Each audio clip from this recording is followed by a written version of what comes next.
Well, there is a possibility we move a little bit higher. I mean, if you talk to the short-term technical analysts in our team, they'd argue that we could get at least a short-lived move, closer to above 90 basis points, maybe even to 1%.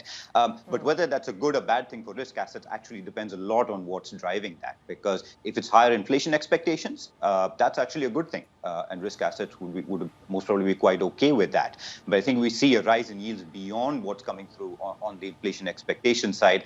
That to me is sort of the bit tough part to worry about, particularly if it's accompanied by any form of uncertainty right after the US election. So I think it's an interesting week. So far, there has been a nice sort of gradual rise in inflation expectations, which is why I think equity markets have held up well. But I think we'll really need to see, next week going to be quite crucial because we get a move higher in yields together with election uncertainty.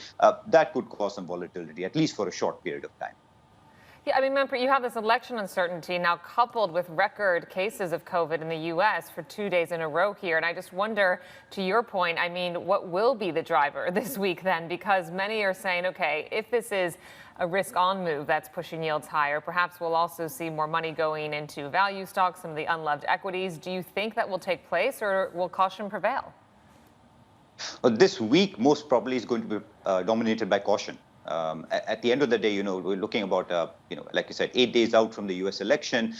It's tough to put on sort of very strong directional trades, short-term trades at this point in time, because it's still not very crystal clear which way, things might go. I mean, consensus on the election side clearly pointing towards a Democrat win. But when you start breaking down the details, there's quite a bit of states that are still within the margin of uncertainty. There's the risk of a contested outcome. So you could face some short-term risks.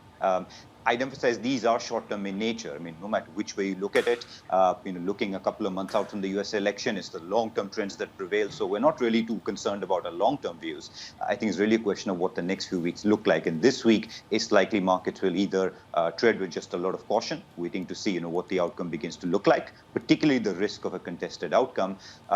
Or, if we get a fiscal surprise, I think that would be a positive surprise, even if that's looking more and more difficult as we get to the wire.